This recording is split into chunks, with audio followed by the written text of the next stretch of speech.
have always known that the way to build business is through relationships and reputation. Coffees, speaking at events, meetings with clients, calling just to check in that everything's going okay. What if there was a way that you could supercharge your marketing efforts so that every minute you spent on business development would reach more of your ideal clients than you could ever hope to have coffee with? That's what content marketing does.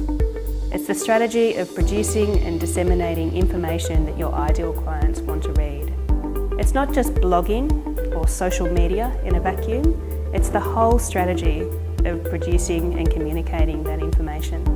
When you are thinking about your ideal client, think about who they are, their gender, their age, where they're located, what they're interested in, what kind of platforms they hang out on, what do they look for when they're online.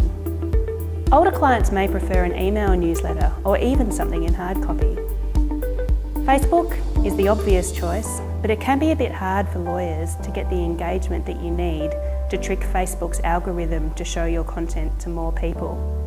It can be done, and the Happy Family Lawyer is an example of one law firm that is succeeding in using Facebook, but you need to be really clever about the type of content that you produce and make sure it's something that will drive people to engage with that content.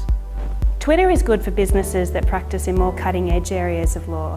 It's good for connecting with people that you meet at events who may or may not be on LinkedIn. It's also good for building professional relationships, staying abreast of cutting-edge areas of law, and being at the forefront when changes are happening in a particular area of the profession. If you want an example of a law firm that is killing it on Twitter, have a look at Mark Lawyers. They manage to drum up more rapport in 140 characters than most people you will see online. Then there's LinkedIn. It has some distinct advantages. Firstly, the blogging platform. When you publish a blog on LinkedIn, every single one of your followers will receive a notification that you've published something. Even if they only see the subject line, they get reminded, oh hey, Jane knows about retail leasing. File that away in the back of my mind if I ever need a retail leasing lawyer. To get that kind of notifications on Facebook would cost you, say, $20 in boosted posts. The other advantage of LinkedIn is that, yes, it's a bit boring. So if you can show a modicum of personality, then you'll really stand out from the crowds. Instagram is a great platform for building rapport if you've got a visually attractive brand.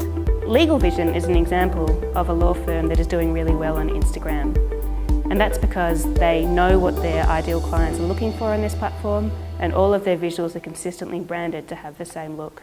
Once you've decided what platforms you want to be on, the next thing you need to think about is content. So it's not just blogs.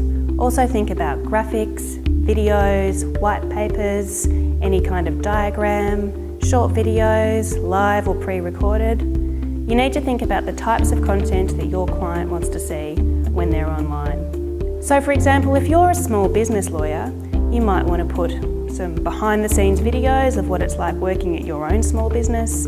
You might want to do some helpful graphics with 5-word legal tips that are accompanied by a slightly longer text. You might want to do some blog posts with some basic how-to legal considerations for a small business. And you also might want to put commentary about other experiences as a small business owner that you too are also going through. I like to create content in batches and then schedule it for a few weeks at a time.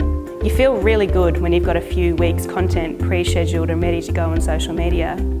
But it doesn't end there, because social media, to be really effective, is about being social. Next time you log onto social media, make sure you leave 3 footprints. So retweet other people's tweets, like their posts, comment on photos, read their blog posts and share them. Wish them a happy birthday or congratulate them on a promotion. If they don't know you, they'll click through to your profile, and that's where they'll see all the content that you've created, that you've generated to help your ideal clients know, like, and trust you. So lawyers shouldn't fear content marketing or social media. It's a natural extension of how lawyers have always won new business, by being social and being helpful.